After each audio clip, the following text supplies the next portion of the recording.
इसमें से अपनी चैन आपका स्वागत करता हूं आपके अपने यूट्यूब चैनल पर। दोस्तों आज की वीडियो में यहाँ पर मैं आपको बताने वाला हूं कि जब आप जीएसटी कैंसिलेशन के लिए अप्लाई करते हैं उसके बाद नोटिस अगर आ जाता है कैंसिलेशन अप्लाई करने के बाद तो उसका आपको कैसे रिप्लाई करना है। वीडियो को पूरा एंड तक देखिएगा। इससे प्रीवियस वीडियो में मैं आपको जीएसटी कैंसिलेशन का पूरा प्रोसेस बता चुका हूँ।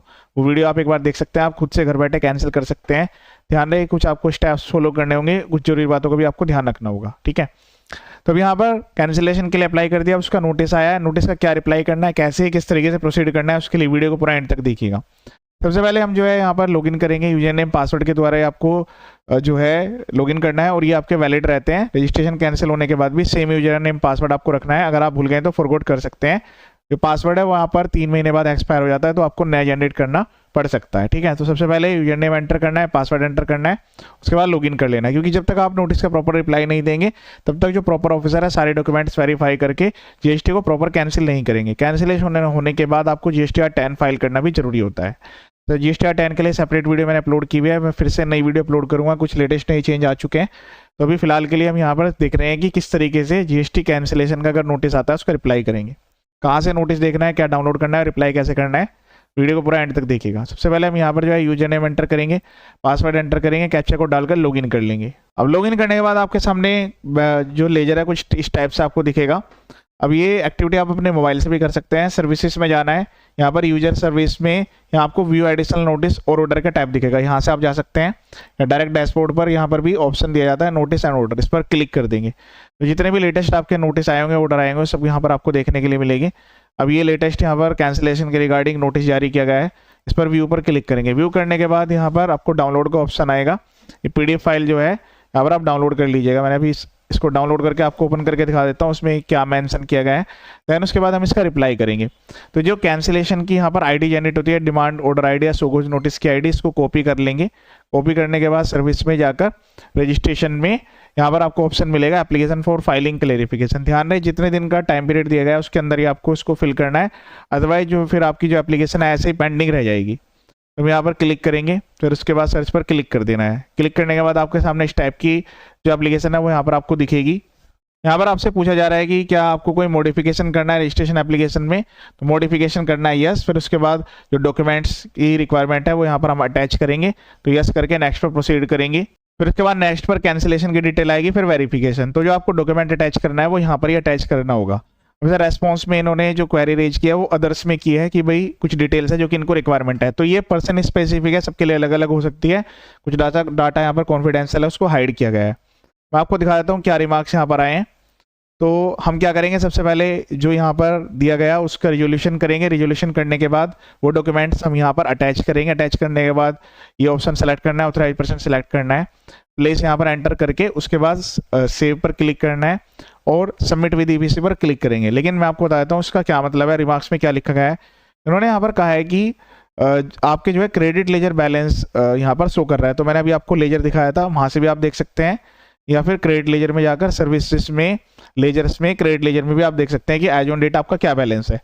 तो इन्होंने क्लैरिफिकेशन मांगी है कि अगर आपका कोई स्टॉक है तो वो हमें बता दीजिए, और या अगर जो भी आपका आईटीसी है वो आपको रिवर्स करना होगा। इस केस में क्या है कि जीएसटी कैंसिलेशन अप्लाई किया है, काफी टाइम से जो है नील रिटर्न यहाँ पर फाइल हो रही थी, कोई बिजनेस कंटिन्यू नहीं था। तो अब उस केस में क्या है कि आपको चेक करना होगा कि एज ऑन डेट आपका कितना स्टॉक है। तो दो तरीके हैं, तो आप जो है अपनी जीएसटीआर 3 भी जो फाइल कर रहे हैं लास्ट, उसमें जो है अपना जो भी स्टॉक है वो डिक्लेयर करके उसके साथ टैक्स जमा कर सकते हैं। फिर या फिर बाद में आपको जो है DRC 03 फाइल करके जो भी आपने जो है आईटीसी लिया होगा वो यहाँ पर आपको रिवर्स करना होगा। ठीक है, तो इसके लिए DRC 03 कैसे फाइल करेंगे, सिंपल प्रोसेस है DRC 03 का। तो सर्विस में जाकर यहाँ पर आपको जाना है, यूजर सर्विस में, उसके बाद यहाँ पर आपको माई एप्लीकेशन पर क्लिक करना है।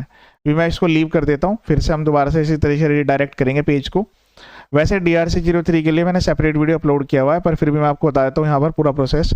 Intimation of voluntary payment, new application, उसके बाद यहाँ पर जो है सेलेक्ट करेंगे तो वो जो पेमेंट में यहाँ पर जो है नोटिस भी आप सेलेक्ट कर सकते हैं। ठीक है, तो सोगोज नोटिस यहाँ पर आपको मैनुअल एंट्री का ऑप्शन भी आएगा, स्कूटनी का नोटिस भी यहाँ पर, जिस पर्सन स्पेसिफिक है अगर आपको कोई स्कूटनी चल रही है।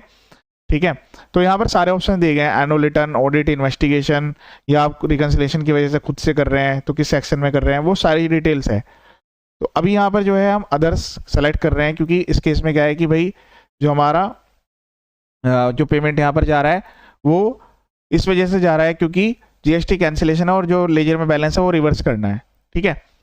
बाकी कोई ऑर्डर अगर आ रखा है, ऑर्डर के अगेंस्ट में भी आप कर सकते हैं। ऑर्डर पे क्लिक करेंगे तो जो डिमांड ऑर्डर है उस पर आप रिडायरेक्ट करेंगे, लेकिन इस केस में तो कोई डिमांड पेमेंट नहीं है, कोई पेंडिंग नहीं है, तो उस केस में क्या होगा, हमें नॉर्मल प्रोसीड करना होगा। अदर सेलेक्ट करेंगे, फिर उसके बाद यहाँ पर स्पेसिफाई कर देंगे तो जीएसटी कैंसिलेशन नोटिस, ठीक है। फिर उसके बाद जो है यहाँ पर जो है आपको सेक्शन नंबर, तो इसमें जो आपका सेक्शन है वो यहाँ पर आपको सेलेक्ट करने की रिक्वायरमेंट आएगी। जो इनपुट टैक्स क्रेडिट रिवर्सल है, तो आपको चेक करना होगा कि भाई जो आपका आईटीसी बैलेंस है वो किसी स्टेट का आपने क्रेडिट लिया हुआ है, उसमें जो आईटीसी है वो उसी के हिसाब से रिवर्स करना होगा, ठीक है।